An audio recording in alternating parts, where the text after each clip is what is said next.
Alright, y'all. Got another gun to show you before I do that. Some of you feel bad about some of your groupings. Look at this piece of paper. That's my shooting. I am literally all over the paper. Actually, this was an exercise in riot control. Each one of these was actually a headshot. Little imaginary people. No, I thought I'd show it. A lot of y'all feel bad about some of your groups. Truth be known, I don't remember at the time, but I was probably aiming at the center. So, if I ever get accosted in a parking lot, I'll have the whole parking lot scrambling for cover. What I want to show you today is the gun that actually started it all. Mount Love of guns, and this is a Savage Model 720. This gun here belonged to my father. He's 91. He bought it when he was about 21, so it's 70 years old. It was manufactured from 1932 or 39 to 1949. He actually bought this rifle, shotgun. He actually bought it in China. He was a flight instructor during World War II, and he was in China and India. And he bought it at I guess a PX or something over there. But this is the gun that my brother and I used to slip out of the house when we were 12, 13 years old after he'd go to work. And it's what I learned the hard way to do everything. This gun here was a strict teacher, and to be honest, it's a wonder that my brother and I are still here, because this gun here has been through the mill. But let me review it quickly. This is, as you can tell, it's been literally around the world. And I can't tell you how many automobiles it's been thrown in and whatnot, and dragged through the mud and the briars. But this is a Model 720. As you can see here, we always say it was on the Browning patent. Okay, now I'm not sure about the patent portion of it. That's what we said, but it has, as a lot of guns back then, it has the squared off receiver there in the back. Okay, Remington also has one that looks exactly like this, and I'm sure there are others. But it has a 4-round tubular magazine for a total of 5, one in the chamber. Now this particular one here probably has a pencil or something in there. I didn't look. As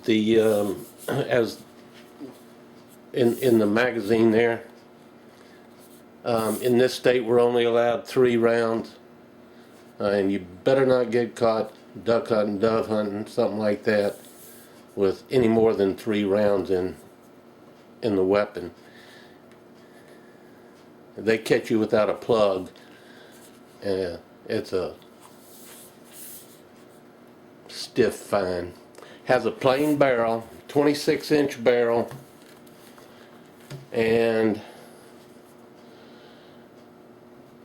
that's about all there is to it. It's plain Jane. It came in a 12 gauge and also came in a 16 gauge. A piece of the stock popped out here years ago, and another piece has been spliced in there. It weighs 8¼ pounds. Has a hard plastic buttstock. This shotgun here, I haven't shot it in well over, I'm almost say 30 years. I used to dove hunt with it and squirrel hunt with it. This gun here will literally make you bleed through your t-shirt after several boxes. It is brutal. When you get through firing this gun, if you'll say on a dove hunt, when you get through, you look like, your shoulder looks like you've been in a traffic accident. It's that bad. I mean, it pounds you.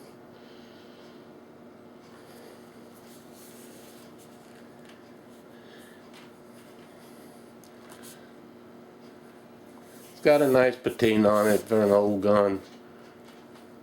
But we were never instructed on the proper use of this weapon here.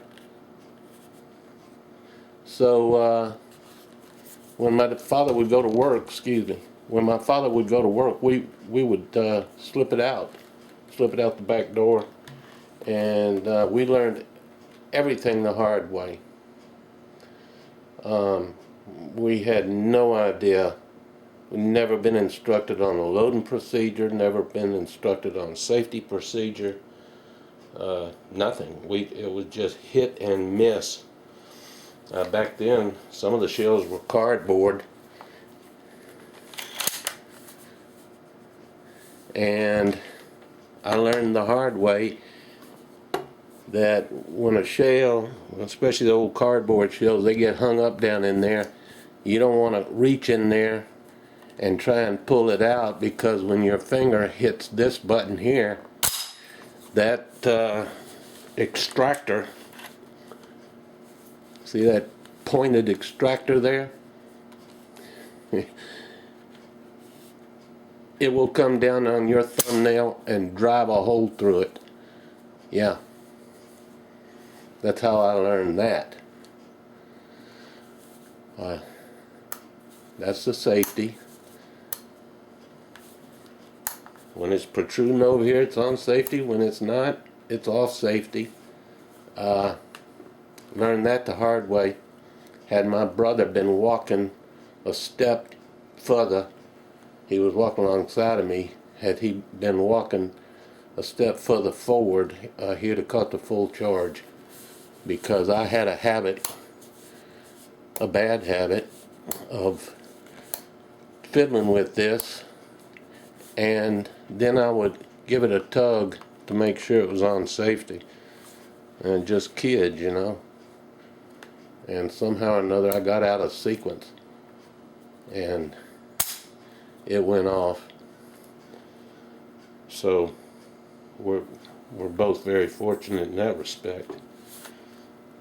I actually stumbled one time and shoved the barrel, put about that much mud in the barrel, and I just took it off safety, and as people were scrambling to get behind trees and whatnot, I just pulled the trigger. Fortunate there was no explosion, and the breech stayed intact. But again, if you have kids, take them out and show them, and teach them the proper way, and you won't have to learn everything the hard way, the way my brother and I did.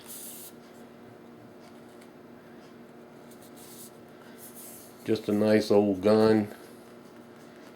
A lot of history behind it. Some good memories and some bad memories. They've come a long way in shotguns now. I had to show this one in order to show my new one. I have one other one that I want to show, and then I still have a few more shotguns that I picked up along the way from various people, but I wanted to show this one. This is a Savage Model 720. It has an improved cylinder. It came with improved full and modified. This one may have the modified. I'm not certain. I don't do anything with it anymore. But I will tell you, it will pound you to death, and I finally got tired of being pounded on and went to 20s. But Want to let you see it. That's an old gun, and I'll be showing you some more a bit later. Appreciate you watching. Thank you.